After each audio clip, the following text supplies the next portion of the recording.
آج کے خطبہ جمعہ میں ہم بہت ہی اہم اختلافات، موضوعات یا بہت ہی اہم باتوں پر گفتگو کریں گے۔ یہ وہ باتیں ہیں یا اعتراضات کچھ ایسے ہیں جن سے ہمارے سیدھے سادے بھولے بھالے نوجوان حکمت اور تدین اور تبلیغ کے نام میں رکاوٹ، کام میں تاخیر ہو جانے کی وجہ سے اس فکر اور سوچ سے متاثر ہو جاتے ہیں، اور اس سلسلے میں ہمارے بھائی کچھ دلائل بھی دیتے ہیں، ان دلائل کا ہم جائزہ بھی لیں گے۔ اللہ کے فضل، اس کے کرم، اس کی توفیق و عنایت سے یہ بات دنیا جانتی ہے کہ ہم لوگ مسلمان ہیں۔ مسلمانوں میں اللہ نے ہمیں ایک خاص جماعت، ایک خاص گروہ سے جوڑا ہے، اور یہ گروہ اہل سنت والجماعت کا گروہ کہلاتا ہے۔ یہی گروہ اہل حدیث کا گروہ کہلاتا ہے، یہی گروہ اہل توحید کا گروہ کہلاتا ہے۔ لہذا ہمارے بہت سارے بھائی یا پھر وہ لوگ جن کی دعوت، جن کا مشن، جن کا پیغام خلط ملط ہے، جن کا طریقہ واضح نہیں ہے، وہ اسلام سے بہت زیادہ پریشان ہو جاتے ہیں اور اختلاف کا سبب بتلاتے ہیں۔ وہ یہ کہتے ہیں کہ اپنے آپ کو اہل حدیث نہیں کہلوانا چاہیے۔ کیوں نہیں کہلوانا چاہیے؟ کہ جو ہی اہل حدیث نام کوئی آدمی سنتا ہے، ہم تبلیغ کرنا چاہتے ہیں، وہ نفرت کرنے لگ جاتا ہے۔ جو ہی ہم بتلاتے ہیں کہ ہم اہل حدیث ہیں، وہ ہماری بات سننا نہیں چاہتا۔ لہذا مصلحت اور حکمت عملی کا تقاضا یہ ہے کہ ہم خود کو اہل حدیث نہ کہیں۔ بات کتنی اچھی ہے کہ دین کا کام کرنا ہے، تبلیغ پہنچانی ہے، تو اہل حدیث اگر آپ نہ بھی کہیں گے تو کیا پریشانی ہے؟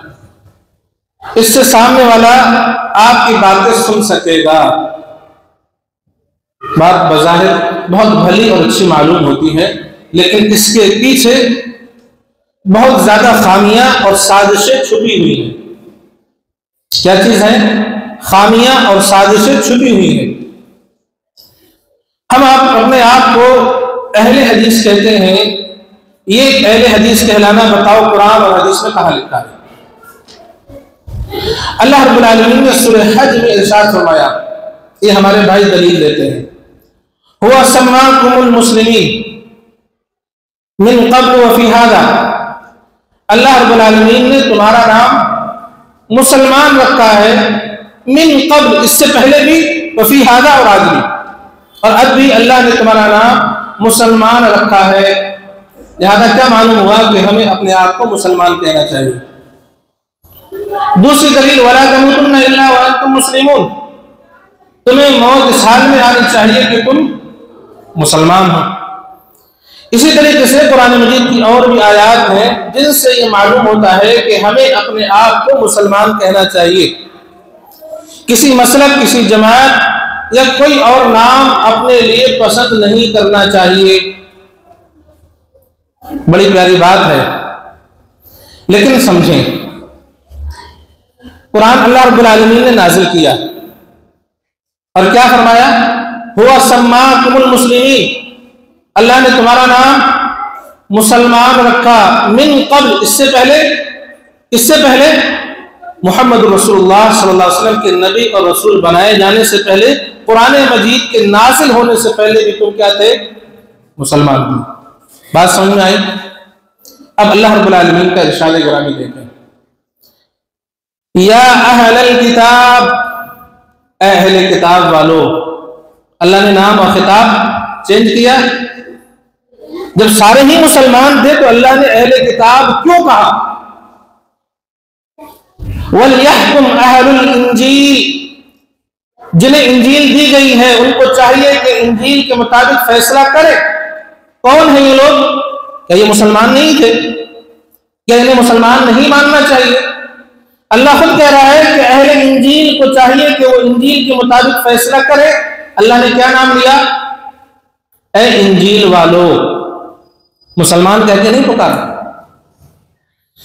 اسی طریقے سے اللہ رب العالمین نے صحابہ کرام کو خطاب فرمایا، لقد تاب اللہ علی النبی والمہاجرین والانصار الذین اتبعوہ۔ اللہ رب العالمین نے ان لوگوں کی توبہ کو قبول فرمایا، نبی علیہ السلام کی توبہ کو قبول فرمایا، اور جو نبی اکرم صلی اللہ علیہ وسلم کے ساتھ تھے، مہاجرین اور انصار۔ کہ یہ مسلمان نہیں تھے؟ اللہ خطاب کیسے فرما رہا ہے؟ مسلمانوں میں کون ہے؟ مہاجرین اور انصار۔ کہ اللہ رب العالمین جو آیت سورہ حج میں نازل کر چکا، ہوا سماکم المسلمین، اللہ نے تمہارا نام مسلمان رکھا، کہ اللہ کو نہیں پتا کہ میں نے ان کا نام مسلمان رکھا ہے تو میں مہاجر اور انصار کہہ کے کیوں پکار رہا ہوں، اہل کتاب کہہ کے کیوں بلا رہا ہوں، اہل انجیل کہہ کر کے انہیں کیوں دعوت دے رہا ہوں؟ گویا کہ معاملہ کچھ اور ہے۔ ہم پیدائشی طور پر بھی مسلمان ہیں، اس میں کوئی دو رائے نہیں۔ ہم مسلمان ہیں۔ ہم جب کسی کافر کے سامنے، مشرک کے سامنے، وہ آدمی جو دین اسلام کو نہیں مانتا، تو کیا کہیں گے؟ ہم کیا ہیں؟ مسلمان۔ اور پھر یہ معلوم ہوا سماکم المسلمین، کہ اس نے تمہارا نام مسلمان رکھا ہے، تو یہ آیت کریمہ ہمیں کوئی دوسرا نام رکھنے سے منع نہیں کر رہی ہے۔ جیسے کہ ہم نے آیات کریمہ سنی، مہاجرین، انصار، اہل کتاب اور اہل انجیل، دوسرا نام رکھنے سے منع کر رہی ہوتی تو بات آپ کی بجا تھی، لیکن یہ آیت کریمہ منع نہیں کر رہی ہے، تو معلوم یہ ہوا کہ ہم اپنا دوسرا نام بھی رکھ سکتے ہیں۔ حدیث مبارک صلی اللہ علیہ وسلم، رسول اکرم صلی اللہ علیہ وسلم ارشاد فرماتے ہیں، اللہ نے اہل بدر پر توجہ خاص فرمائی، ان کے اوپر جھانک کر کے دیکھا اور ان سے کہا اعملوا ما شئتم، جو چاہو تم کرو، اللہ نے جنت تمہارے لیے پکی کر دی ہے، تمہیں جنتی بنایا ہے، اب تمہارے گناہوں پر تمہارا مواخذہ نہیں ہوگا۔ صحابہ کرام کو کس نام سے پکارا؟ اہل بدر۔ حدیث میں آتا ہے رسول اکرم صلی اللہ علیہ وسلم ایک دفعہ نکلے اور اہل احد پر گئے، اور آپ نے ان کے لیے جنازے کی نماز پڑھی اور ان کے لیے دعائے مغفرت فرمائی۔ کس کے لیے؟ اہل احد کے لیے، وہ صحابہ جو احد کے میدان میں شہید ہو گئے تھے۔ رسول اللہ کو نہیں پتا یہ سارے مسلمان ہیں، رسول اللہ کو نہیں پتا یہ اہل بدر والے کیا ہیں؟ مسلمان ہیں۔ کہنا چاہیے تھا نا کہ اللہ نے مسلمانوں میں جو پہلے مسلمان ہوئے تھے ان کے اوپر توجہ فرمائی۔ تو کتنے مسلمان جو پہلے تھے؟ مخصوص اور خاص چیز کی وضاحت ہو پاتی، سارے مسلمان تھے جو رسول اللہ کے ساتھ تھے، لیکن فرمایا اہل بدر کے اوپر خاص اللہ نے توجہ فرمائی۔ تو معلوم کیا ہوا کہ اگر آپ نام ایسا رکھتے ہیں جس سے قرآن اور حدیث کا اختلاف نہیں ہے، تو یہ نام رکھنے میں کوئی پریشانی نہیں۔ اللہ رب العالمین نے ارشاد فرمایا کہ قرآن مجید میں اللہ نے تمہارا ذکر کیا ہے، کیا تمہیں عقل نہیں ہے؟ یعنی تم میں سے ہر ایک شخص کا ذکر قرآن مجید کے اندر موجود ہے۔ اب آدمی اعتراض کرے میرا قرآن مجید میں نام لکھاؤ، اللہ کہتا ہے کہ ہم نے تم سب کا ذکر قرآن مجید میں کیا ہے۔ اب کہنے والا کہے میرا نام زید ہے، میرا نام بکر ہے، دکھاؤ اللہ نے میرا نام قرآن میں کہاں لکھا ہے۔ اس سے مراد کیا ہے؟ وہ صفات جو اللہ نے قرآن مجید میں ذکر کی ہیں، آپ ان صفات میں سے کس صفت کے حامل ہو۔ اسی طریقے سے ہم دیکھتے ہیں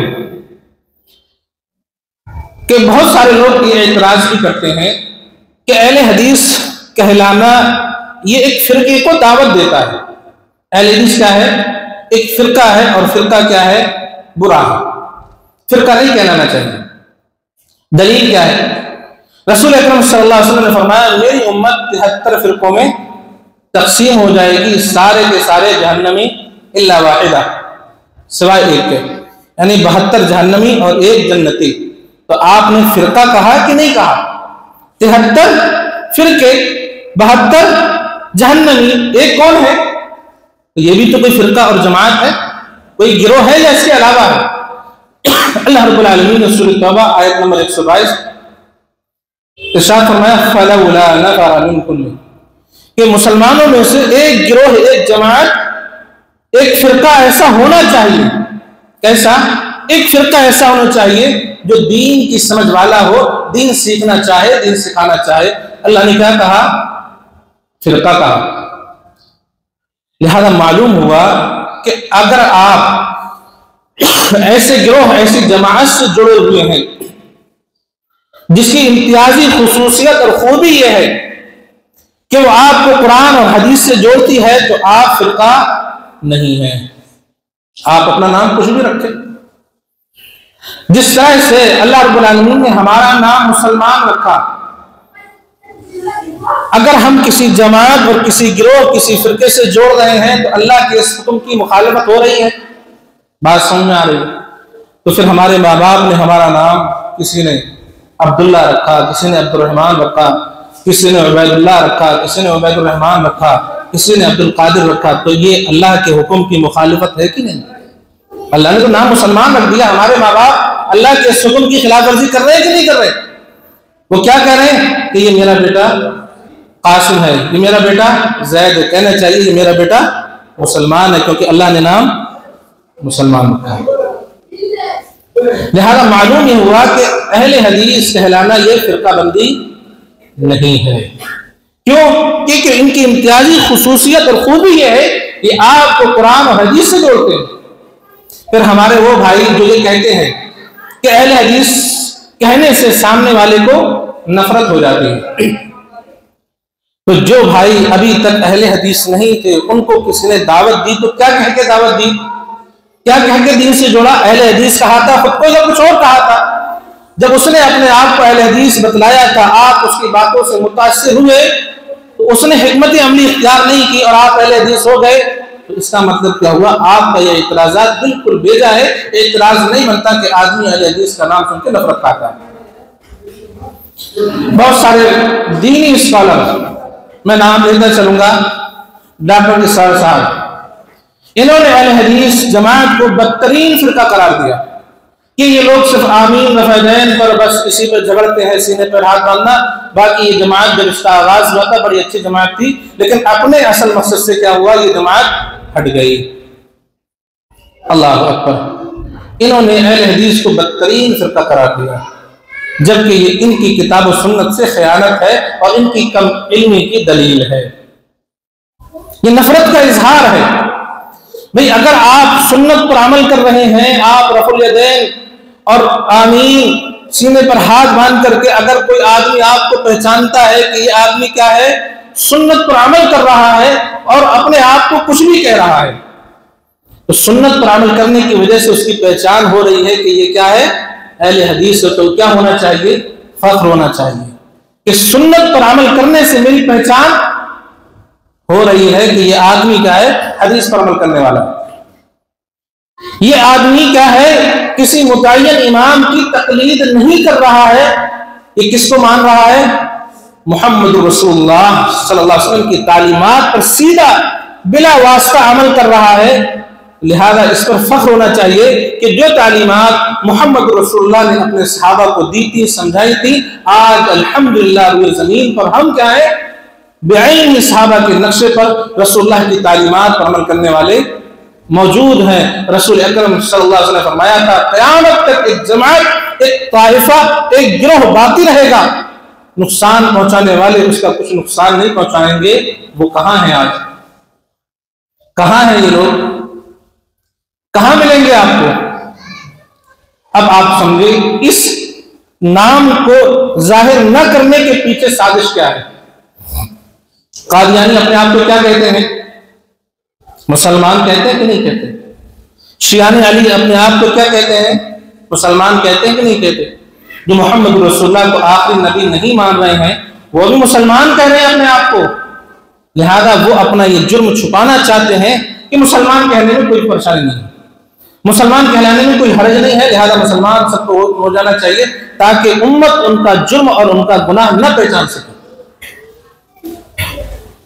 جو لوگ شیعان علی کہلائے انہوں نے سیدنا علی المرتضی رضی اللہ عنہ کو خدا بنا دیا، اللہ کا مقام اور درجہ دے دیا۔ تو یہ ان کا جرم ہماری آنکھوں کے سامنے ہونا چاہیے کہ نہیں ہونا چاہیے؟ ان ناموں کی شرورات کو سمجھیں۔ صحابہ کرام رضوان اللہ علیہم اجمعین کے دور میں سارے کے سارے کیا ہیں؟ صحابہ ہیں، اور اللہ کے رسول اللہ صلی اللہ علیہ وسلم نے ان کے مختلف نام بھی دے رکھے ہیں۔ لیکن جب سیدنا عثمان غنی رضی اللہ عنہ کا دور خلافت آیا، اور لوگ، اور بلکہ اس سے پہلے ہم جانے سیدنا ابو بکر صدیق رضی اللہ عنہ کے دور خلافت میں ایک جماعت، ایک گروہ پیدا ہوا جس نے یہ کہا کہ ہم زکوٰۃ ابو بکر رضی اللہ عنہ کو نہیں دیں گے۔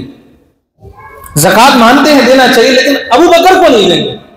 تو ابو بکر رضی اللہ عنہ نے کیا کیا ان کے ساتھ، اور سارے صحابہ نے مل کر کے جہاد کیا کہ گردنیں مار دیں گے اگر زکوٰۃ ہم تک نہیں پہنچاؤ گے۔ تو یہ مانعین زکوٰۃ کہلائے، یہ وہ لوگ ہیں جنہوں نے زکوٰۃ مدینہ تک پہنچانے سے اپنے آپ کو روک لیا، انکار کیا، پہلا گروہ یہ بن گیا۔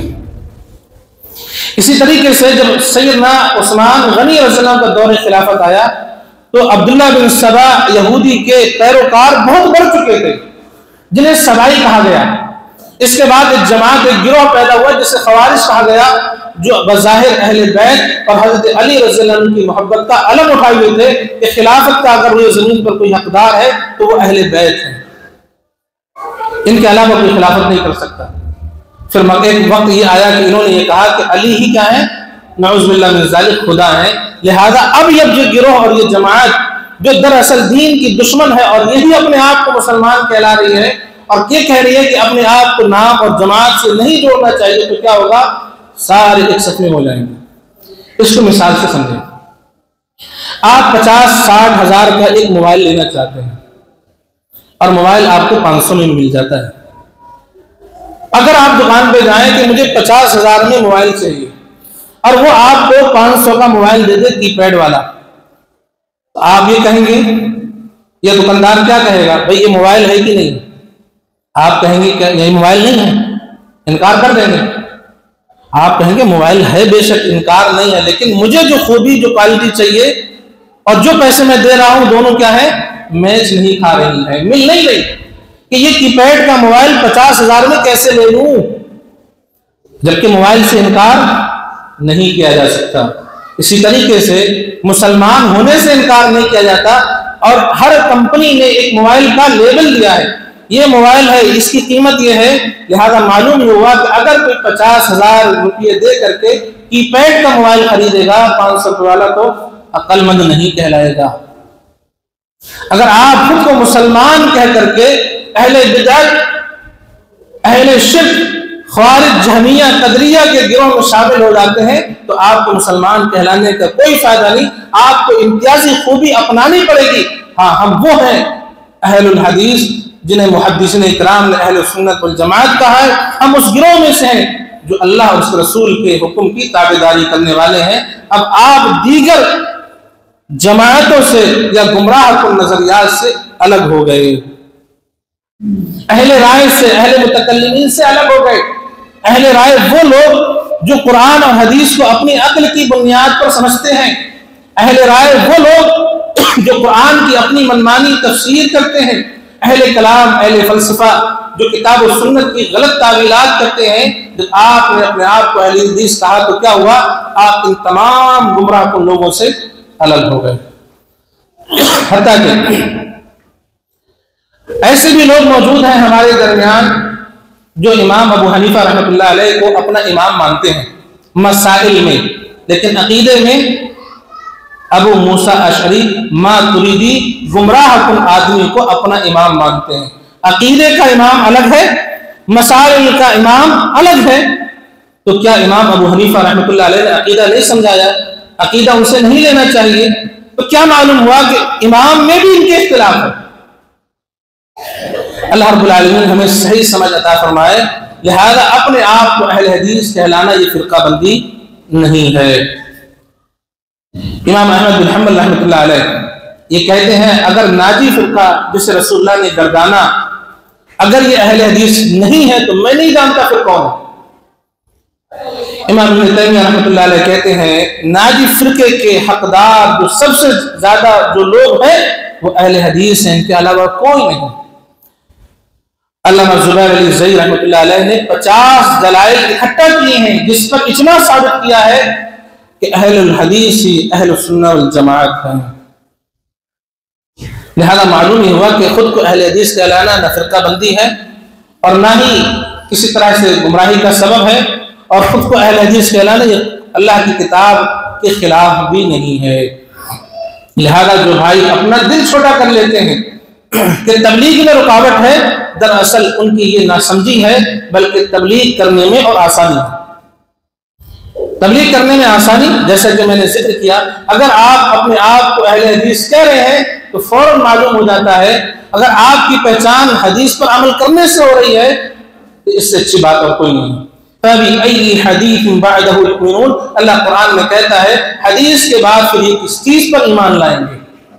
اسی چیز سے فائدہ اٹھاتے ہوئے منکرین حدیث بھی خوب اپنا داؤ پیش کھیلتے ہیں کہ خود کو اہل حدیث نہیں کہنا چاہیے، جبکہ اللہ کیا کہہ رہا ہے؟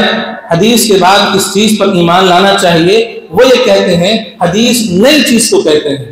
اب ان کی اس تفصیل اور اس دلیل کی روشنی میں بتلائیے، اللہ قرآن کو ہی حدیث کہہ رہا ہے تو قرآن نئی چیز ہوئی کہ نہیں ہوئی؟ اسی طریقے سے معلوم ہی ہوا کہ اللہ کا شکر ادا کرنا چاہیے کہ اللہ رب العالمین نے ہمیں اس جماعت، اس گروہ میں سے بنایا ہے جو صحابہ کرام رضوان اللہ علیہم اجمعین کے نقش قدم پر چلنے والی ہے۔ اسی لیے اگر کوئی شخص اعتراض کرنے والا یہ بھی کہتا ہے کہ اہل حدیث بھی گروہ بندیوں میں بیٹھے ہوئے ہیں، کوئی اپنے آپ کو سلفی کہتا ہے، کوئی محمدی کہتا ہے، کوئی عصری کہتا ہے، کوئی سنابلی کہتا ہے، کوئی ریاضی کہتا ہے، تو معلوم کیا ہوا کہ اہل حدیث کیا ہے؟ فرقہ بندیوں میں بیٹھے ہوئے ہیں، یہ خود ایک نہیں ہے۔ اگر کسی ایک چیز کے متعدد نام ہو تو یہ فرقہ بندی نہیں کہلاتا۔ دلیل رسول اکرم صلی اللہ علیہ وسلم کے نام، آپ کا نام اس میں گرامی محمد، آپ کا نام ابو القاسم، آپ کا نام ہاشم، رسول اللہ کے کئی نام ہیں، تو کیا نبی کئی ایک ہو گئے؟ اللہ رب العالمین کے نام جو ہم مشہور زبان زد خاص عام میں کیا ہے؟ 99 نام ہے، تو نام الگ الگ ہونے سے کیا نعوذ باللہ خدا بھی الگ الگ ہو گئے؟ اللہ کو ہم نے تقسیم کیا؟ بات دراصل یہ نہیں ہے، بات دراصل یہ ہے کہ جو اپنے آپ کو سلفی، اہل حدیث یا پھر محمدی یا پھر عصری کہہ رہا ہے، ان سب کا عقیدہ اور نظریہ، ان کی خوبی اور صفات کیا ہے؟ دلیل رسول اکرم صلی اللہ علیہ وسلم ارشاد فرماتے ہیں جنت میں من امت کا سب سے پہلا گروہ جو جائے گا ان کے چہرے چوندھویں کے چاند کی مانند چمک رہے ہوں گے۔ کیسے ہوں گے؟ چوندھویں کے چاند کی مانند چمک رہے ہوں گے۔ میری امت کا سب سے پہلا گروہ جو جنت میں جائے گا، لیکن سب کے دل ایک ہوں گے۔ آدمی کتنے ہیں؟ بہت سارے ہیں جنت میں جانے والے، لیکن دل کیا ہیں سب کے؟ یعنی ان کا عقیدہ، ان کا نظریہ، ان کے تمام تعلیمات کیا ہے؟ سب کی ایک ہے، اور وہ کیا ہے؟ اللہ کی کتاب و محمد رسول اللہ صلی اللہ علیہ وسلم کے فرامین۔ لہذا معلوم ہی ہوا کہ اگر مختلف نام ہو جاتے ہیں اور ان کا عقیدہ، ان کی صفات اور خوبیاں ایک ہیں، تو پھر یہ کیا ہے؟ ایک ہی ہیں، الگ الگ نہیں ہے۔ لہذا ہم کیا دیکھتے ہیں؟ ہمارے دیوبندی بھائیوں میں بھی جماعتیں ہیں، کیا ہے؟ کوئی حیاتی ہے تو کوئی مماتی ہے، یعنی پورے عقیدے کا اختلاف بدل گیا۔ ابھی تک ہمارے بریلوی میں کیا کہتے تھے؟ رسول اکرم صلی اللہ علیہ وسلم نوری ہیں، نور سے پیدا ہے۔ اب آپ علماء کے بیان سنیں گے، جو رسول اللہ کو نوری مانے وہ کیا ہے؟ کافر ہے، عقیدہ ہی بدل گیا پورا۔ لہذا اگر کوئی سلفی، اگر کوئی محمدی اور اگر کوئی عصری کہہ رہا ہے اور عقیدہ بالکل سیم ہے تو ان میں اختلاف نہیں ہے، یہ ایک ہی گروہ کے لوگ ہیں۔ ہاں اگر آپ کو لگتا ہے کہ اہل حدیث نام سے نفرت ہے تو آپ اپنے گھر اپنی دکان چلائیں، ہمیں ایسے لوگوں کی ضرورت نہیں رہا کرتی ہے۔ اور ذکر کرتا چلوں شیخ عبد القادر جیلانی رحمۃ اللہ علیہ کا، انہوں نے اہل حدیث کی پہچان بتلائی، کہا دراصل اہل سنہ والجماعت، وہابی، اہل الحدیث دونوں اور تینوں ایک ہی ہیں۔ وہابی اہل حدیث ہی اہل سنت والجماعت ہے۔ اگر آپ پہچاننا چاہتے ہو بدعتی آدمی کو تو وہ کیا کرے گا؟ اہل حدیثوں کو گالیاں بکے گا، انہیں سبائی کہے گا، انہیں خارجی کہے گا۔ پہچان لینا کہ یہ کیا ہے؟ آدمی بدعتی ہے، جو ان کو خارجی، سبائی یا گمراہ کن کہہ رہا ہے، دراصل یہی لوگ حق پر ہیں۔ معلوم ہو جاتا ہے کہ حق پر کون ہے، حق کی پہچان کیا ہے، اہل حق کا نظریہ کیا ہے، اہل حق کی صفات کیا ہونی چاہیے۔ اگر آپ کو کوئی آدمی اطیع اللہ و اطیع رسول، اللہ کی بات مانو، محمد رسول اللہ کی تابع داری کرو، وہ جہاں بھی ہے ہمارا بھائی ہے اور وہ اہل حدیث ہے، گرچہ وہ اپنے آپ کو اہل حدیث نہ کہہ رہا ہو۔ ہم یہ نہیں کہہ رہے کہ آپ چلو آپ کی بات مان لی جاتی ہے، آپ پوری دنیا میں جائیں، کتاب و سنت کے مطابق نماز پڑھیں، ہم نہیں کہیں گے آپ اہل حدیث ہو، دنیا بتائے گی آپ کیا ہو، اہل حدیث ہو۔ اللہ کا فضل ہے، اس کا انعام ہے، اس کا احسان ہے کہ ہمیں صحابہ اکرام کے نقش قدم پر چلایا، اور ہم خاص طور سے دعوت دیتے ہیں سلف صالحین رحمہم اللہ علیہ مجمعین، جو تمام طرح کے گمراہ عقائد اور نظریات سے پاک تھے، جو اہل حق تھے۔ جب ہم سلف صالحین کے طریقے سے خود کو جوڑتے ہیں تو ہمارا ایک وہی سلسلہ اور کڑی چل جاتی ہے کہ صحابہ، تابعین، تبع تابعین، ان کے بعد کے ادوار جو سب طرح کے گمراہ نظریات سے پاک ہیں، اور یہ ہر کسی کو اپنے اندر داخل ہونے نہیں دیتے۔ یہ بدعقیدگی کو، شرک کو، گمراہیوں کو اس طرح سے دور کر دیتے ہیں جیسے کہ بھٹی لوہے کے میل کچیل کو، سونے کے میل کچیل کو، اس کی گندگی کو دور کر دیتی ہے۔ اللہ رب العالمین سے دعا کریں اللہ رب العالمین ہمیں صحیح معنوں میں کتاب و سنت کے سمجھنے اور سمجھانے کی توفیق عطا فرمائے۔ اللہ رب العالمین ہمیں اہل حق کی صفات اور خوبیاں اپنانے کی توفیق عطا فرمائے۔ اللہ رب العالمین سے دعا کریں اللہ ہمارے عقیدے کو مضبوط فرمائے۔ اللہ رب العالمین سے دعا کریں اللہ ہمیں عمل بالحدیث کی توفیق عطا فرمائے۔ رب العالمین سے دعا کریں جو بیمار ہیں اللہ انہیں شفا عاجلہ کاملہ کلیہ عطا فرمائے۔ جہاں بھی مسلمان پریشان حال ہے اللہ ان سب کی مدد فرمائے، انہیں بھی اور ہمیں بھی ہمیشہ اپنی حفظ و امان میں رکھے۔ اللہ دشمنوں کو نیست و نابود کر دے، ان کا عملیہ میٹ کر دے، ان کی چالوں اور تدبیروں کو ان کے اوپر الٹا دے۔ جب تک زندہ رکھے ایمان و اسلام پر زندہ رکھے، خاتمہ ہو تو توحید پر ہو۔ آمین تقبل یا رب العالمین۔